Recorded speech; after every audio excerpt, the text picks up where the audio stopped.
sa mga ginawa ni Zoe. Pero naawa pa rin ako sa kanya. Kasi isipin niyo, sa isang iglap, nagbago lahat sa buhay niya.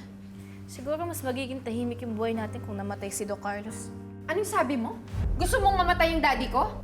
Dok, hindi yun yung... Anong klaseng doktor ka? Kung may mangyayari man sa daddy mo, kasalanan niyo yun! Miss, mukhang problemado ka. Kailangan ba ng tulong? Masyado ka ng maraming paandar, Carlos. It's time for you to rest in peace. Ano naman nangyari? Inaway ka na naman ba ni Zoe? Narinig niya kasi kami nagkukwentuhan nila Nurse Evan.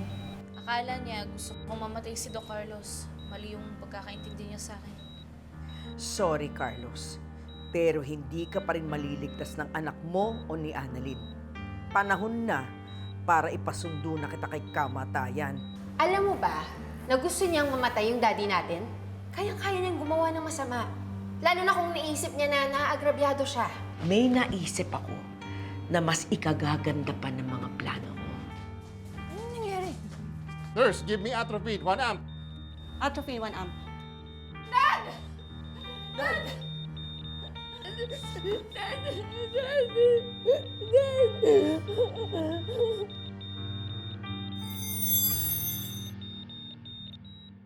Dok, ano? Okay na po ba si Dad?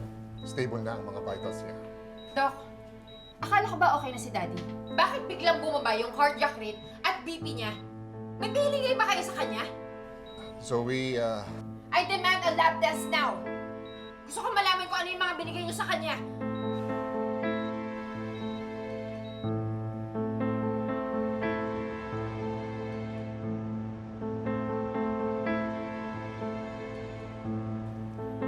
Dok, ano to? Bakit mataas ang insulin level sa dugo ni Dad? This is a very large amount of insulin. Kung hindi naagapan niya, pwede niya ikamatay.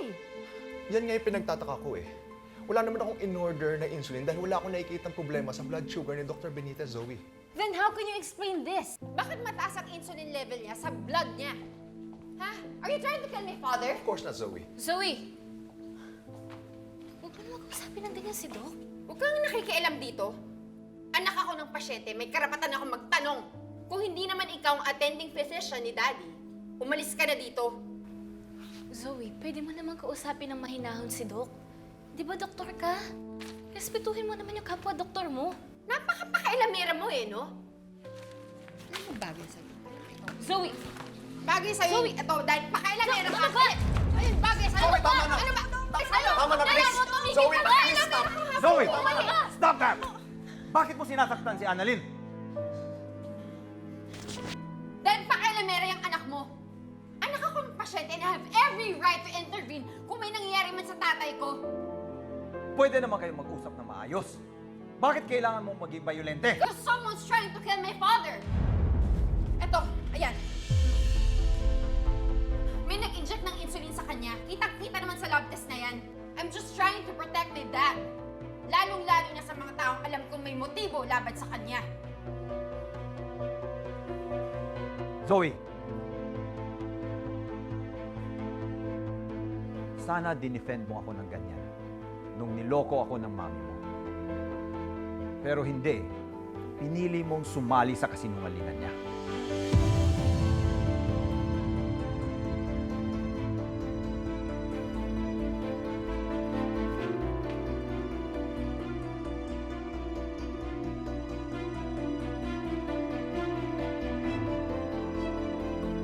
Ano?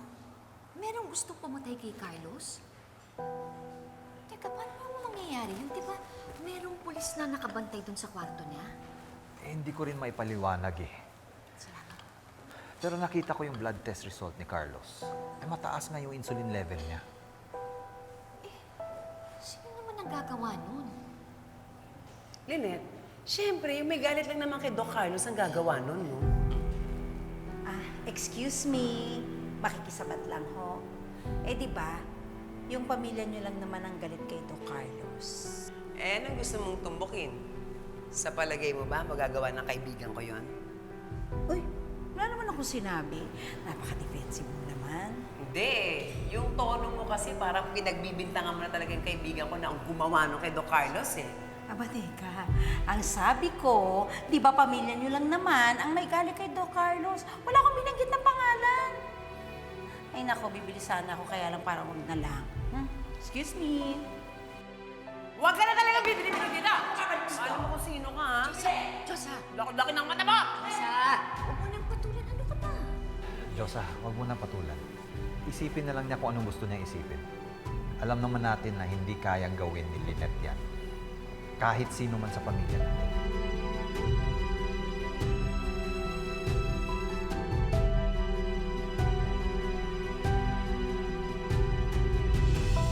Insulin? Bakit po may insulin sa dugo niya? Yun ang sabi ni Zoe. Ngayon ko rin lang naman nalaman. Ang hinala niya, baka meron taong gustong gumawa ng masama sa daddy mo na baka patayin si Carlos. Alam mo, dapat siguro nating malaman kung sino-sino yung mga nakapasok sa kwarto ng daddy mo. Actually, kami po ni Annalyn yung nandun. Dumalaw po kami kay Dad a few hours bago siya nag-code blue. Kayo ni Annalyn. Pero siguro naman magkasama kayo the whole time sa kwarto ng daddy mo. Well, lumabas po ako saglit at may tinawagan ako sa phone at naiwan ko ho siya. What? Iniwan mong mag-isa si Annalyn sa kwarto ng daddy mo? Opo. Is there something wrong?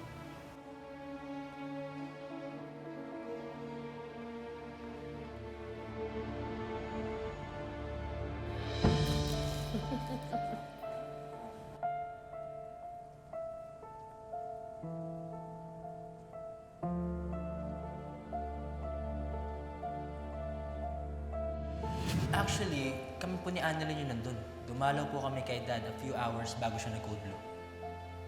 Kayo ni Annalyn. Pero siguro naman magkasama kayo the whole time sa kwarto ng daddy mo. Well, lumabas po ako saglit at may tinawagan ako sa phone at naiwan ko ho siya. What? Iniwan mong mag-isa si Annalyn sa kwarto ng daddy mo? Opo. Is there something wrong? Matalino si Harry. Alam kong nakuha niya na gusto kong pagbintangan si Annalyn na siyang gumawa ng masama kay Carlos. Tapatin mo nga ako. What's wrong, Zoe? May ginawa ka bang masama kay Doc Carlos? Ako? Are you accusing me? Ako talaga? Just answer my damn question. Wala akong kinalaman dyan. Then who? Sino nag-inject sa kanya ng insulin? Insulin? Zoe, wala akong alam tungkol sa mga ganyan. Siguro somebody with some medical knowledge, a medical practitioner, or a nurse, or a doctor. Someone who wants to see him dead.